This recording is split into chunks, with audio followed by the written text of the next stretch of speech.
Halo teman-teman, welcome back to my channel YouTube. Kembali lagi bersama aku Kevla. Oke teman-teman, terima kasih buat kalian yang udah klik video ini dan terima kasih buat kalian yang udah dukung aku terus sampai aku bisa up terus-terusan. Oke teman-teman, kita lanjutkan lagi ya cerita KKN Desa Penarinya. Tiba-tiba merasa ada sesuatu yang salah, pasti. Kalau sampai kamu kesurupan, benar-benar keterlaluan kamu. Apa nggak bisa lihat kondisiku dari tadi sudah capek dorong motor dari tadi? Widya melihat Wahyu. Mata mereka saling memandang satu sama lain. Yuk, dengar tidak? Ada suara hajatan. Bukan mau mengatakan Widya sinting, tapi Wahyu juga mendengarnya. Dan suara itu tidak jauh dari mereka. Wid, ingat nggak kata penjual cilok? Jangan berhenti walau ada apapun. Kita lanjut saja. Seperti kata Wahyu, Widya pun melanjutkan perjalanan. Semakin mereka berjalan, semakin keras suara itu. Dan semakin lama diiringi suara tertawa dari orang-orang yang sedang melangsungkan hajatan. Sampai dilihatnya terdapat janur kuning melengkung. Di sana, Widya melihatnya. Sebuah pesta tepat di sebuah tanah lapang samping jalan raya. Seperti sebuah area perkampungan. Di sana lengkap dengan orang-orangnya, juga panggung tempat musik didendangkan. Wahyu dan Widya terdiam cukup lama, seperti temenung memastikan bahwa yang mereka lihat manusia. Tidak ada angin, tidak ada hujan. Wahyu dan Widya tercekat saat ada orang tua bungkuk bertanya tiba-tiba tepat di samping mereka.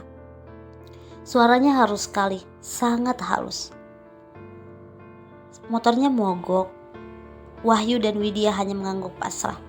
Si orang tua memanggil anak-anak yang lebih muda, kemudian menuntun sepeda menepi dari jalan raya. Tidak lupa si orang tua mempersilahkan Wahyu dan Widya istirahat sebentar, sembari menunggu motornya dibetulkan. Suasananya ramai, semua orang sibuk dengan urusannya sendiri-sendiri. Ada yang bercanda, ada yang mengobrol satu sama lain, ada yang menikmati alunan gamelan yang ditabuh seirama, lengkap dengan si pengantin yang terlihat jauh dari tempat Wahyu dan Widya duduk. Aku tidak tahu ada kampung di sini. Widya hanya diam saja. Matanya fokus pada panggung. Di depan penabuh gamelan masih ada ruang. Acara apa yang akan mereka adakan dengan ruang seluas itu? Rupanya pertanyaan Widya segera terjawab. Dari jauh tiba-tiba tercium aroma melati. Aroma yang familiar bagi Widya. Diikuti segerombolan orang, di hadapannya ada seorang penari, ia dituntun naik ke atas panggung. Kemudian semua orang memandang pada satu titik. Tempat penari mulai berlega-lego di atas panggung. Semua mata seperti terhipnotis melihatnya. Cantik sekali, kata Wahyu. Bingung, apakah hanya perasaan saja? Mata si penari beberapa kali mencuri pandang pada Widya. Ia seperti mengenal penari itu. Tapi tidak ada yang tahu siapa si penari. Sampai si bapak tua kembali menawarkan makanan pada mereka. Wahyu yang mungkin lapar melahap habis mulai dari lemper sampai apem di hadapannya. Sembari bercakap-cakap sama si bapak tua. Namun Widya lebih suka melihat si penari. Ia mampu membuat semua orang tertuju melihatnya. Menatapnya dengan tatapan yang menghipnotis. Setelah si penari turun dari panggung, si bapak mengatakan motor mereka sudah selesai. Bisa dinaiki lagi. Benar saja.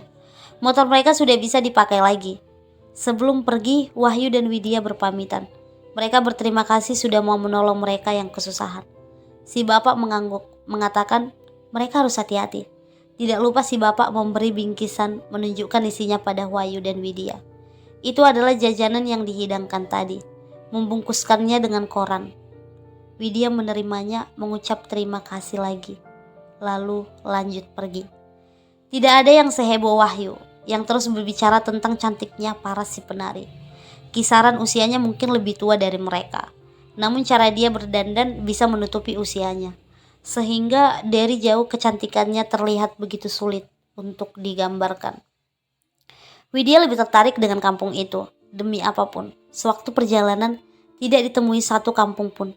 Jangankan kampung, warung saja tidak ada sama sekali. Namun motor Wahyu benar-benar mereka betulkan dan mereka tulus membantu tanpa meminta apapun. Jadi apa mungkin hantu bisa membetulkan motor? Satu yang coba Widya yakini, mungkin mereka tidak melihat kampung tadi saja. Yang terpenting di jalan setapak ini desa KKN mereka sudah semakin dekat. Sesampainya di kampung, Wahyu pergi mengembalikan motor, sedangkan Widya sudah ditunggu oleh semua anak. Mereka khawatir berdiri menunggu di teras rumah. "Dari mana sih? Kok lama sekali?" kata Ayu. "Dari kota, belanja keperluan kita." Nur membuang muka melihat Widya. Sudah biasa, kadang Nur memang seperti itu. Setelah dia menceritakan kejadian kemarin, ia tidak lagi mau membicarakan itu. Sekarang dia sedikit menjauh Widya, dan ia merasakan itu sangat terasa di suasana tegang itu. Hanya Bima yang mencoba mencairkan suasana.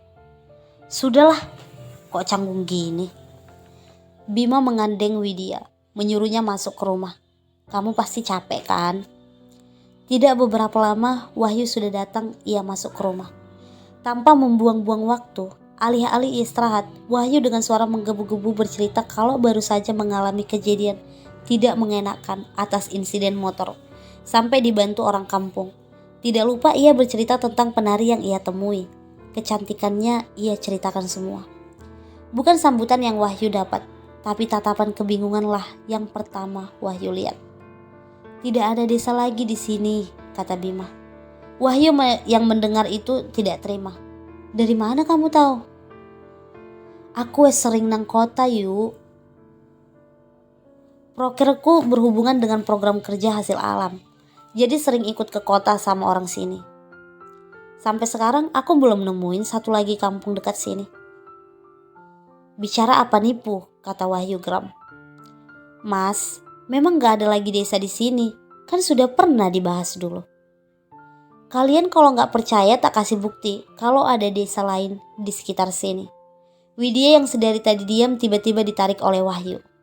"Tanya sama Widya kalau tidak percaya." Widya masih diam, sementara yang lain menunggu Widya bicara. Hal yang membuat Widya bingung adalah kopi. Sadar atau tidak sadar, Widya sempat merasakan aroma kopi yang manis itu di jajanan yang ia cicipi.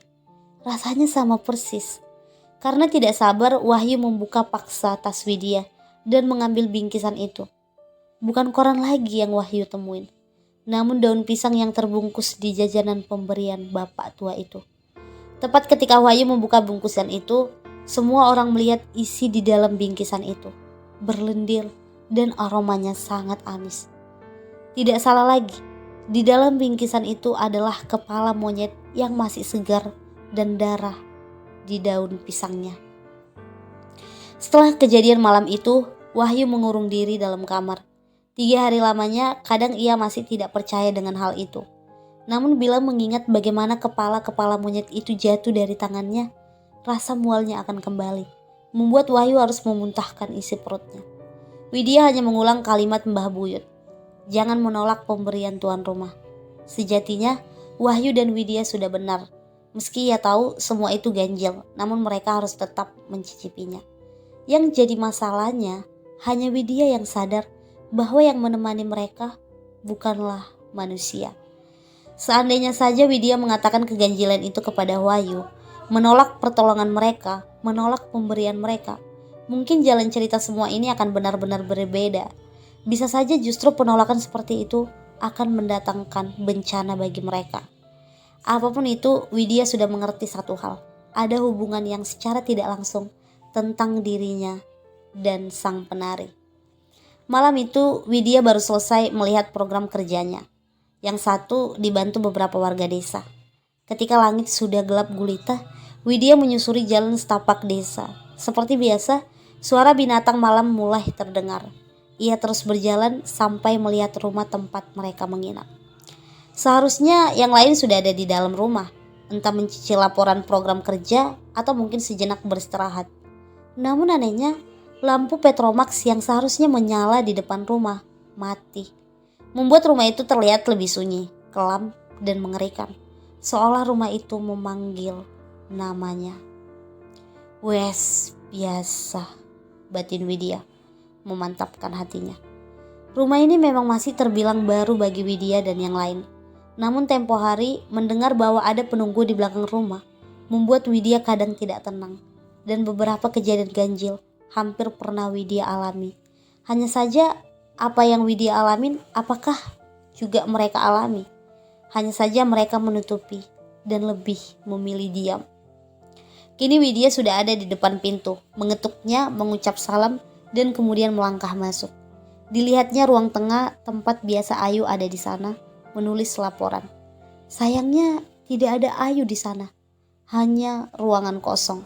Di teras rumah pun sama, seharusnya Wahyu dan Anton ada di sana, sedang bercanda seputar apa yang mereka lakukan hari ini, ditemani asap rokok dari mulut mereka. Atau suara Nur yang sedang mengaji dan Bima yang entah apa yang ia lakukan.